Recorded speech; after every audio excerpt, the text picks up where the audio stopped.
Aimés de Dieu, Shalom. Bienvenue dans votre émission Au pied du Maître. Une rubrique où nous allons échanger et étudier la parole de Dieu de manière systématique. Moi, c'est votre frère Tizon Bouya. Je ne serai pas seul sur ce plateau. À ma droite, le frère Ben Hyacinthe, à qui j'ai dit bonjour.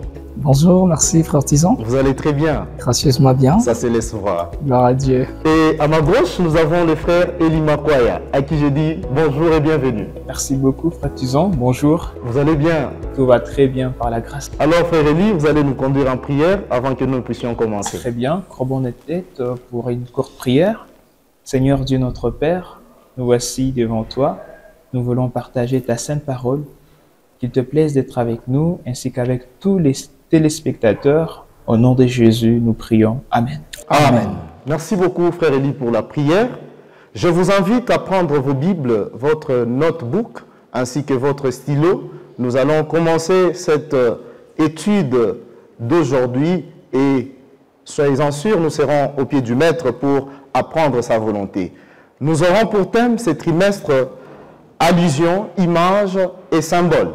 Et avant que nous ne puissions commencer, nous allons rappeler ce que nous avons vu les trimestres passés. L'amour et la justice des dieux. Ce trimestre nous a beaucoup bénis parce que nous avions vu que l'amour et la justice des dieux vont de pair. La loi de Dieu fait appel à l'amour de Dieu. L'amour de Dieu fait appel à la justice. La justice fait appel au jugement. Le jugement fait appel à la miséricorde, la patience, ainsi que la grâce de Dieu pour notre monde qui est déchu. D'où nous sommes appelés à pratiquer l'amour, c'est-à-dire aimer Dieu et aimer notre prochain. Et aujourd'hui, nous allons commencer notre thème qui est intitulé « Allusions, images et symboles ». Ce sont là les méthodes d'étude de la prophétie biblique. En guise introductive, lorsque nous étudions les symboles, les images, ainsi que les métaphores, nous devons y aller avec la prière, avec un esprit d'humilité, et cela va donner vie aux prophéties bibliques et beaucoup plus à cette fin de temps que nous sommes en train de traverser et aux événements finaux.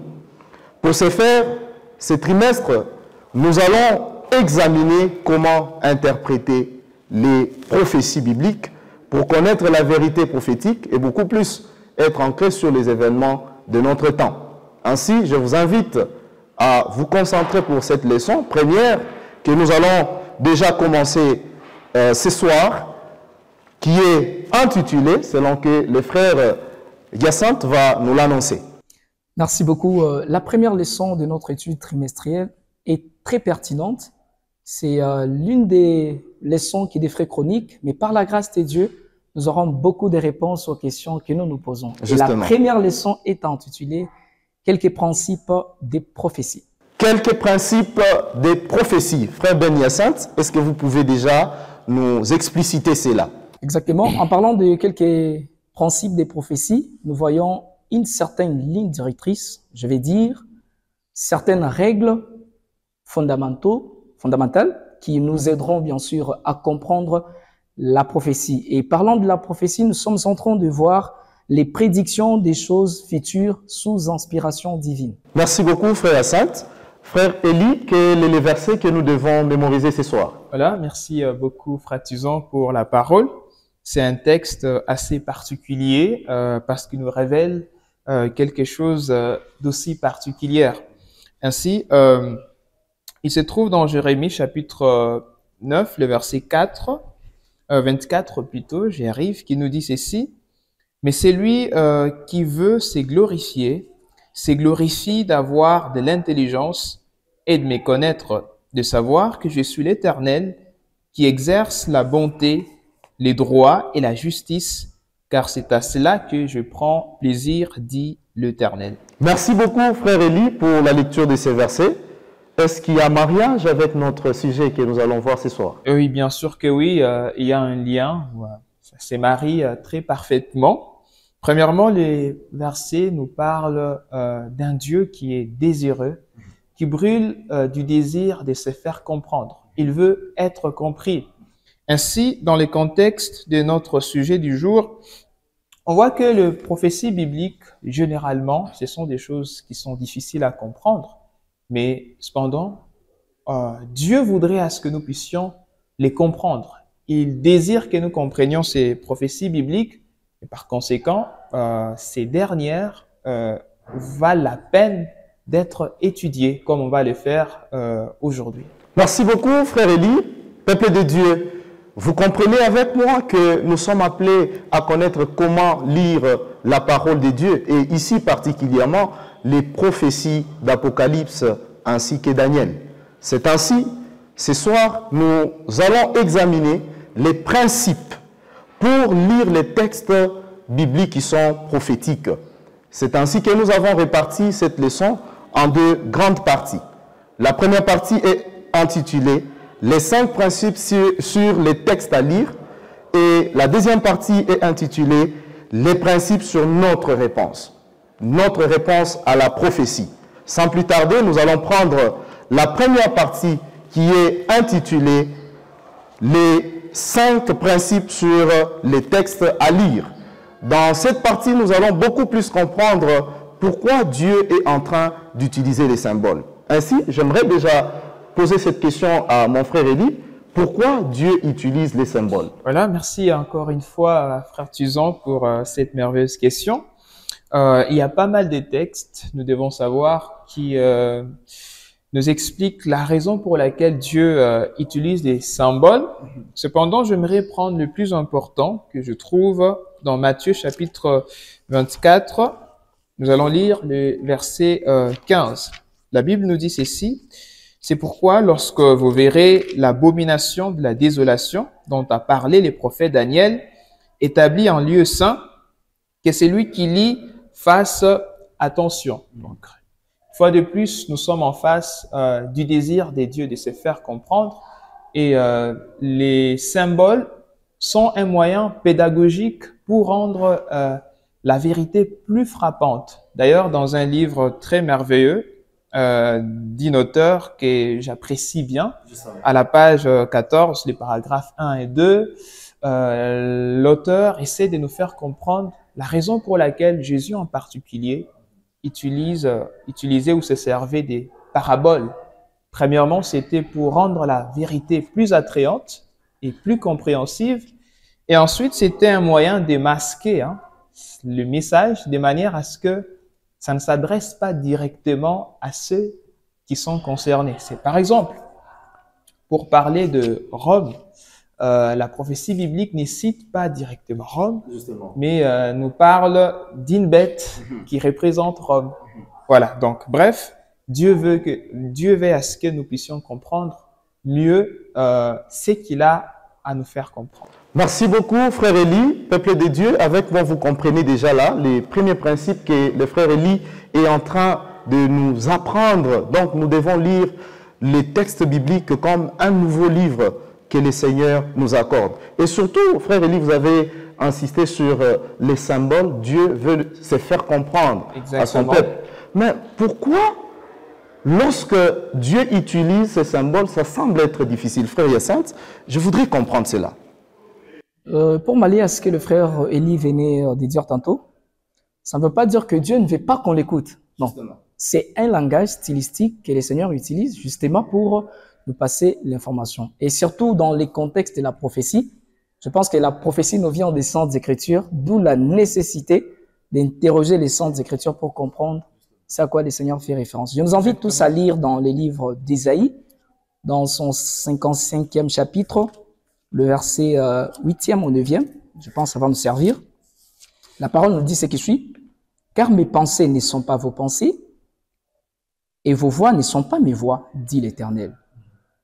Autant les cieux sont élevés au-dessus de la terre, autant mes voix sont élevées au-dessus de vos voix, et mes pensées au-dessus de vos pensées. » Nous comprenons que Dieu est, si je me permettais de dire, Dieu a un bagage intellectuel immense que mais justement, c'est compréhensible, c'est un Dieu qui est infini. Exactement, nous comprenons que Dieu est grand, son intelligence est illimitée et nous dépasse.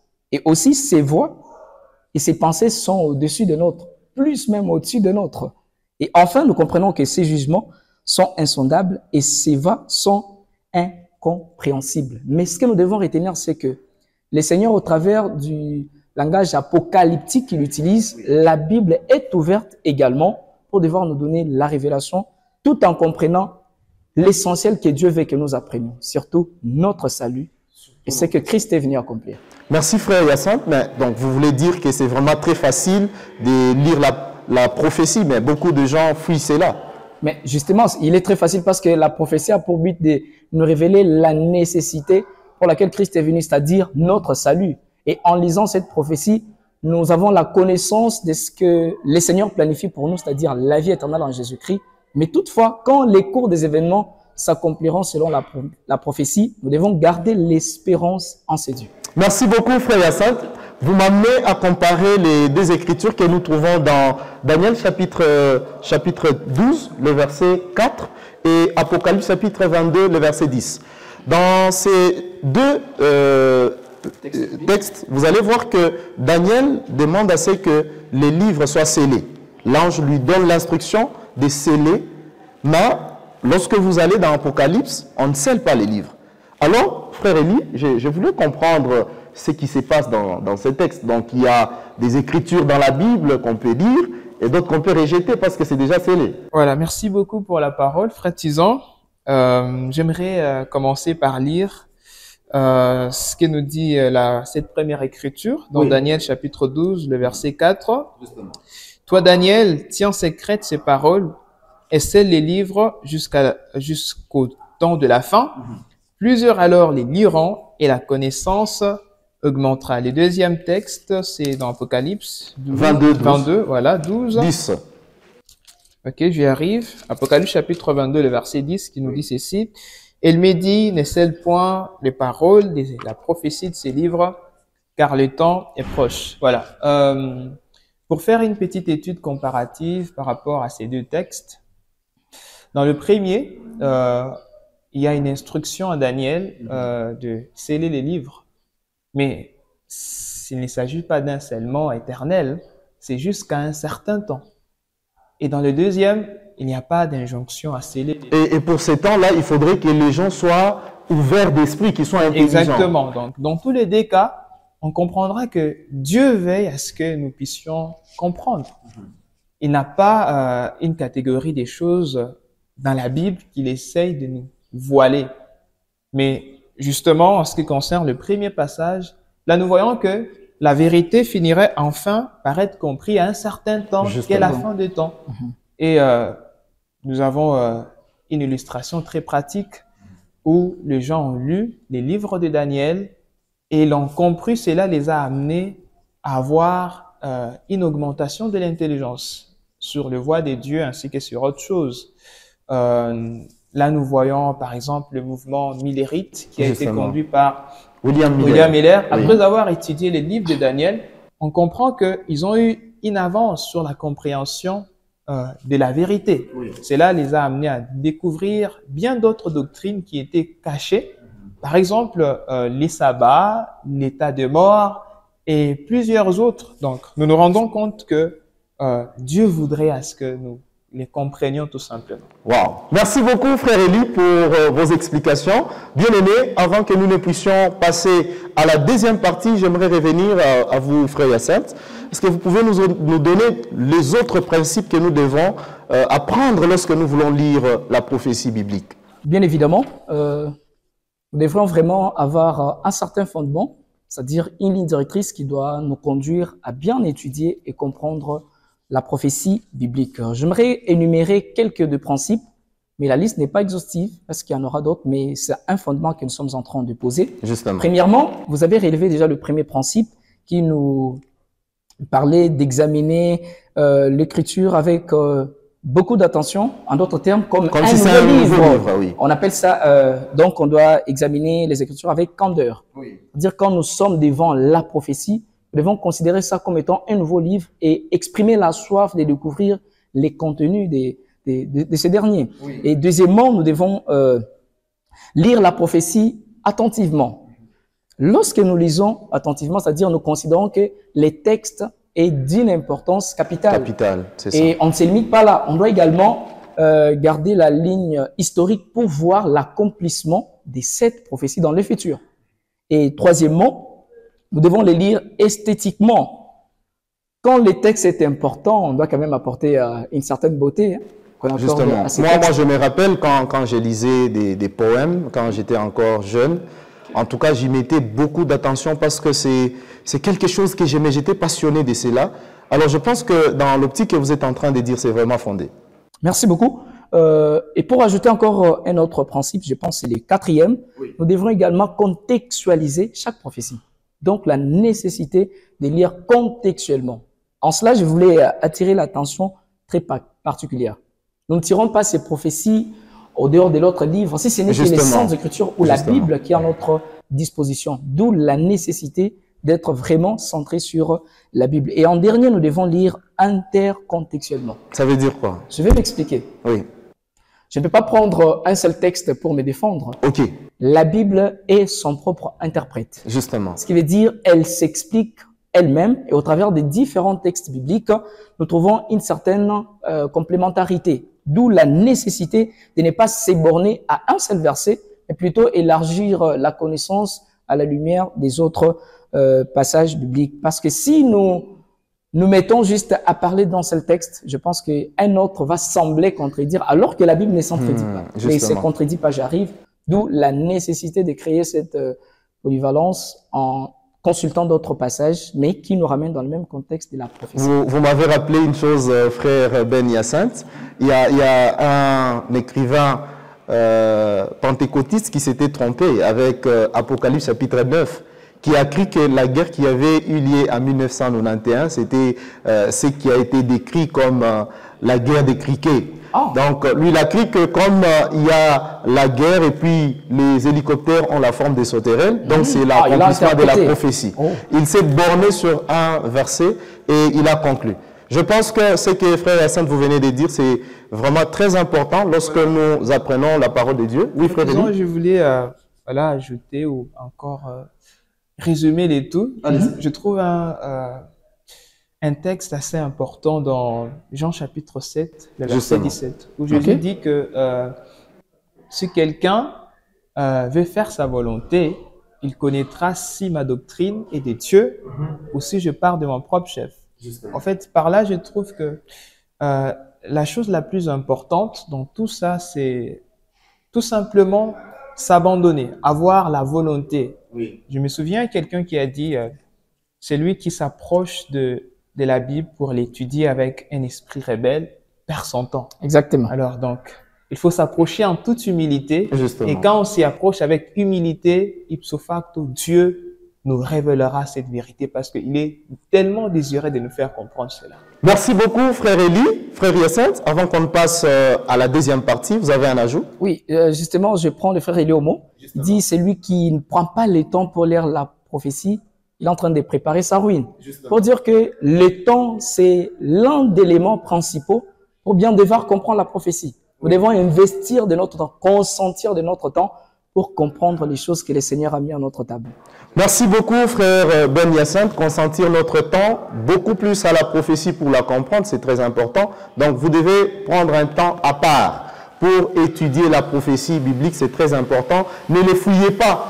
Soyez là, prenez ces livres-là, lisez-les parce qu'il va vous révéler les choses à venir. Ainsi, nous avons fini la première partie. Nous retenons que la parole de Dieu, lorsqu'elle nous est donnée en forme de symboles, métaphores, c'est pour que Dieu nous fasse comprendre son message.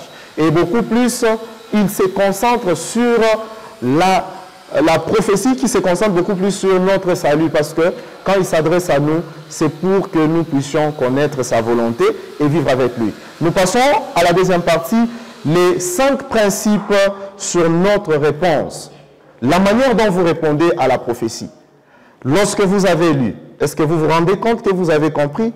Nous allons le voir dans cette partie, d'où j'aimerais déjà poser la première question à mon frère Ben Hyacinthe. Comment nous pouvons savoir ou nous rendre compte que nous avons écouté les textes qui soient prophétiques? Merci beaucoup. Vous savez, la bonne chose dans l'étude, c'est que on a la soif d'apprendre. Justement, nous avons besoin de savoir c'est quoi. La pratique reste surtout encore des symboles. Une messe à faire. Voilà, je préfère qu'on lise un passage dans Apocalypse, qui est bien sûr la révélation de Jésus-Christ lui-même, que le Seigneur met à notre disposition.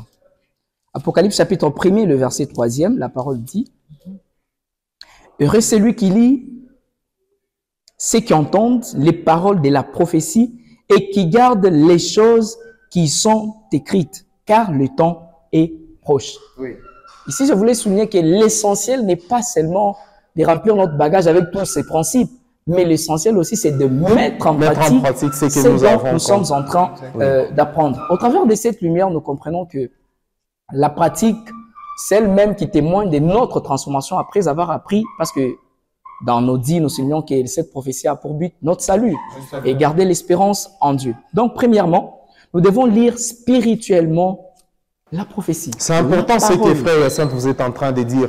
Il y a des gens qui lisent la prophétie comme qui dirait c'est un livre d'un professeur, comme un syllabus. C'est pas un roman que j'étais dans mon village, j'ai vu les faits, je commence à écrire. Voilà. C'est un livre inspiré par Dieu, d'où nous devons également les lire spirituellement, de sorte que le même esprit qui a inspiré les auteurs puisse également nous donner cette révélation au travers de l'étude. Je me souviens d'un texte, je crois que c'est dans Corinthiens 2:13, qui nous dit utilisons un langage spirituel pour des choses qui sont spirituelles. C'est ça. Merci beaucoup. Deuxièmement, je vais ajouter, la parole nous dit notre Dieu, c'est un Dieu de tout don parfait, de toutes les grâces excellentes. Et dans ces dons parfaits, nous trouvons l'intelligence. C'est un don qu'il accorde à quiconque lui demande. Donc, nous devons également lire la prophétie intelligemment.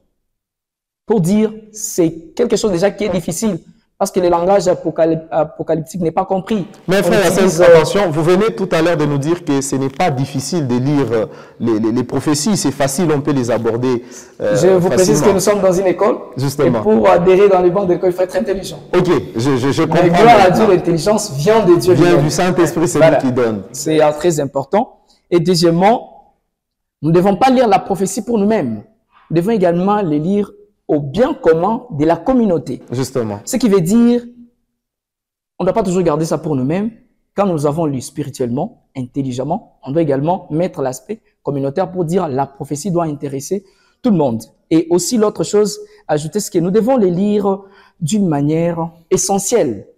Que ça ne soit pas juste pour faire plaisir à son bagage. Non, je découvre des choses qui sont scellées, des choses qui sont ouvertes. Mais surtout parce que ça nous concerne, nous. C'est vraiment pour nous que c'est écrit. Justement. Et quand nous les lisons essentiellement, c'est un engagement pour notre futur. Oui. Notre vie doit en dépendre. Pourquoi? Parce que ça doit nous amener à prendre une décision. Et surtout que nous sommes au pied du maître. Nous devons choisir la bonne part. Et ce serait une décision qui doit nous aider. Et aussi, nous devons les lire éthiquement pour dire, interpréter cette prophétie d'une manière responsable. Et quand nous prenons cela avec cette responsabilité, si vous êtes papa, vous n'allez pas permettre que vos enfants choisissent un mauvais chemin. S'il vous plaît, vous me faites du bien. Okay. Il y a de ces pasteurs, quand ils passent devant, ils commencent à interpréter la prophétie. Donc, il est fait pour le faire. Et il peut même y mettre la comédie. Comme qui dirait, c'est une blague qu'il est en train de lancer dans l'église et tout le monde se met à rire et on déconsidère cette prophétie-là. C'est un aspect très important que vous avez relevé. Exactement. Parce que si le Seigneur a mis cela à notre disposition, c'est pas pour commencer à badiner. C'est, j'ai bien dit, c'est pour notre salut. Oui. C'est-à-dire notre avenir en dépend. Nous pouvons sceller notre mort ou soit nous pouvons également... La vie. On peut gagner la vie. On peut gagner la vie au travers de la grâce que le Seigneur nous accorde via la prophétie. Donc, c'est très indispensable de mettre en pratique ces principes et surtout d'en rendre témoignage. Merci beaucoup, frère Hyacinthe, pour ces explications. Là, vraiment, nous sommes éclairés pour nous rassurer que nous avons écouté. Ça dépend de notre manière de lire. Donc, de la manière dont vous allez vers cette parole, de la manière dont vous lisez cette prophétie, ça va vraiment vous certifier que vous l'avez comprise. Frère Élie, comment nous pouvons maintenant aborder? Voilà, très bien. Merci pour la parole, l'accord de la parole. Avant de shifter à la question pour donner la réponse, j'aimerais un peu m'attarder sur quelque chose qui a constitué la question du frère Hyacinthe. Allez-y, mon frère. En fait, lorsque nous sommes devant la prophétie, nous devons savoir que nous ne sommes pas devant une révélation humaine, mais une Oui. révélation divine. Donc, Oui. nous Exactement. devons réunir tout ce qu'il faut, être suffisamment sérieux. C'est cela que l'apôtre Pierre nous exhorte dans 2 Pierre, chapitre 1, le verset 20 à 21, où il nous dit que, sachant tout d'abord vous-même qu'aucune prophétie de l'Écriture ne peut être un objet d'interprétation particulière. Il a révélé la lecture communautaire. Hein, donc, Exactement. faut pas essayer de mettre en évidence toujours son point de vue. Il faut aussi écouter les autres Exact. parce que Dieu parle tantôt d'une manière, aussi tantôt d'une autre. Mhm. Et les derniers textes, car ce n'est pas par une volonté d'homme qu'une prophétie a jamais été apportée, mais c'est poussé par le Saint-Esprit que des hommes ont parlé de la part de Dieu. Donc, Exactement. nous devons être beaucoup plus soumis à l'Esprit des dieux. Amen. Alors, quant à la question sur la manière dont nous devons aborder les prophéties, je trouve un texte assez intéressant, très intéressant d'ailleurs, sur la manière dont Jésus lui-même, notre modèle, a abordé les prophéties. Nous sommes dans Luc, l'évangile de Luc, le chapitre 24, le verset 27e qui nous dit « Et commençant par Moïse et par tous les prophètes, il leur expliqua dans toutes les Écritures ce qui les concernait. » Donc, Jésus voulant leur faire comprendre l'accomplissement prophétique du Messie qui était lui-même, il ne s'est pas limité à un seul verset. Il a commencé par tous les versets qui parlaient ou tous les passages qui parlaient de ces sujets. En fait, nous aussi, lorsque nous abordons la prophétie, nous devons savoir que nous sommes en quelque sorte comme en face d'un puzzle. Donc, il faut rassembler, oui, il faut rassembler ici, plusieurs pièces, oui, plusieurs cartes pour faire un tout. Oui. D'ailleurs, bon, je me souviens de quelqu'un qui a l'habitude de dire une brique ne suffit pas pour construire une maison. Il faut en prendre plusieurs. D'ailleurs, la méthode qui est vraiment basique, l'interprétation non seulement des prophéties, mais de toute la Bible, c'est le référentiel. Que je trouve dans Ésaïe 28, 10, qui nous dit que c'est précepte sur précepte, précepte sur précepte, règle sur règle, règle sur règle, un peu ici, un peu là. Donc, il faut rassembler le tout. Donc, tout le verset, le passage qui parle sur une prophétie qu'on veut interpréter pour mieux l'interpréter. Et par là, en fin de compte, nous trouverons par la grâce de Dieu les vrais contextes. Merci beaucoup, frère Élie. Peuple de Dieu, nous tendons petit à petit vers la fin de notre émission. Mais vous comprenez avec moi que la Bible, on ne doit pas se baser sur un seul verset. Il faut la fouiller. Lorsque vous êtes en train de parler sur un sujet, vous devez commencer de Genèse à Apocalypse pour voir si le thème est expliqué de la même manière partout. Parce que la Bible ne s'oppose pas. Ça a une logique. Pour finir, frère Ben Hyacinthe, j'aimerais savoir comment nous pouvons être sûrs que les symboles que nous sommes en train de voir, il faut l'interpréter ou soit on les conçoit tel qu'il est donné. Merci beaucoup. La bonne nouvelle, c'est que la Bible s'interprète d'elle-même. Elle-même, justement. Et au travers de la prophétie, Dieu utilise un langage apocalyptique. Donc, c'est un langage qui est figuratif, composé des imageries, des symboles, beaucoup de métaphores. Mais un autre aspect à ne pas oublier, c'est qu'il y a certaines prophéties qui peuvent venir avec un langage littéral. Mais en cela, nous devons toujours nous focaliser sur la parole de Dieu. Je voudrais qu'on lise un texte que je tire dans Daniel chapitre 7, le verset 7e. La parole dit ceci. Après cela, je regardais pendant mes visions nocturnes et voici, il y avait un quatrième animal, terrible, épouvantable et extraordinairement fort. Il avait de grandes dents de fer, il mangeait, brisait et foulait aux pieds ce qui restait. Il était différent de tous les animaux précédents et il avait 10 cornes. Du coup, quand je tombe sur ces passages, mais je me dis, Dieu va me faire peur avec ça ou c'est quoi? Mais lorsque je me souviens que le langage prophétique utilise les imageries, les symboles et parfois les illusions, je rentre à la même Bible. Et nous allons comprendre que quand Dieu a donné ses visions à Daniel, il ne s'est limité là, pas là. Quand bien même il avait dit des scellés, mais il avait donné l'intelligence à Daniel pour comprendre. Ça représentait quoi? Par exemple, quand je prends l'animal aujourd'hui, ça représente un pouvoir, ça représente un État. Et même, je donne l'exemple au cœur de l'emblème des États-Unis, on va trouver l'aigle. Ça veut dire c'est le symbole d'un pouvoir. Donc, ce n'est pas un animal littéral, mais plutôt c'est un langage qui nous donne des deux clichés pour voir qu'il s'agit des tels. Je donne C'est comme la femme aussi. La femme dans la Bible la femme, est représentée. exactement. La femme représente l'Église. Oui. Ça peut être la bonne Église ou Oui. l'Église également corrompue. Justement. Et je voudrais prendre un autre exemple lorsque les évangiles nous parlent du jour du Seigneur viendra. Les jours du Seigneur, on ne va pas prendre ça comme c'est aujourd'hui ou c'est demain. Mais là, nous trouvons que c'est un langage qui est utilisé renfermant la prophétie pour dire c'est quelque chose qui est indéfini, qu'on n'a pas connaissance et sans déterminer. Mais aussi quand nous lisons Nombre, je pense, en Nombre, mais aussi en Ézéchiel, on nous parle qu'un jour, prophétiquement parlant, c'est une année. Une année, voilà. Mais en Apocalypse ou quelque part encore, on nous dira c'est 1000 ans.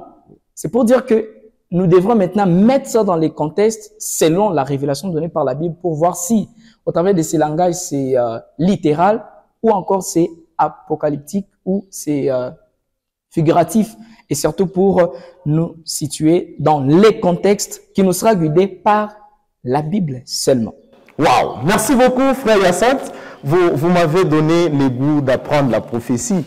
Comme qui dirait, je peux aussi apprendre l'animal veut dire quoi, la femme veut dire quoi et des signes. Je pense que c'est ça même l'objectif que nous aurons tout au long de ces trimestres. Donc, soyez scotchés chaque fois pour nous suivre et vous aurez de telles interprétations et de telles explications par rapport à la prophétie biblique. Comprenez avec moi que la parole de Dieu s'interprète elle-même. La prophétie s'interprète elle-même. Qu'on ne vous dise pas j'ai rêvé, j'ai compris, on m'a révélé d'une autre manière. La Bible s'interprète elle-même. Et nous devons faire confiance à ce Dieu qui nous a donné l'intelligence de pouvoir comprendre la prophétie. Soyez heureux d'être le peuple qui a compris la prophétie de Dieu parce que ça s'est accompli sur vous. Frère Élie, un dernier mot avant qu'on puisse se séparer. Voilà, je suis très heureux de partager cette étude, ces sujets avec vous. Merci, Gloire au frère Seigneur. Hyacinthe. Merci, mon frère. Voilà, j'aimerais dire un dernier mot, c'est que Dieu est tellement merveilleux. Des choses qui ont été écrites il y a tellement longtemps, on peut le voir aujourd'hui même dans la vie courante. Oui. Par exemple, Dieu a représenté les nations par le bête. Mais aujourd'hui, c'est la même chose que nous voyons. Oui. Dans les armoiries de la RDC, par exemple, nous voyons Voilà, un léopard. les léopards Oui. qui nous représentent. Justement. Or, Dieu a été le premier à faire cela. Donc, Gloire au la Bible Seigneur. crédible, nous pouvons lui accorder toute notre attention et surtout, le Saint-Esprit est toujours là pour continuer à nous enseigner. J'espère, au courant de tous ces trimestres, avec tous les fidèles téléspectateurs, nous allons apprendre et apprendre et apprendre encore. Merci beaucoup, frère Élie Makoya. Ça a été un plaisir de vous recevoir dans cette émission. Merci beaucoup. Frère Ben Hyacinthe, un dernier mot aux fidèles téléspectateurs qui vous En tout suivent. cas, je commence par bénir le bon Dieu parce que à ses pieds, nous apprenons. Gloire au Seigneur. Alors, nous parlons de la prophétie. Ce que je veux dire, c'est que la prophétie, c'est une nécessité que Dieu nous donne pour notre salut.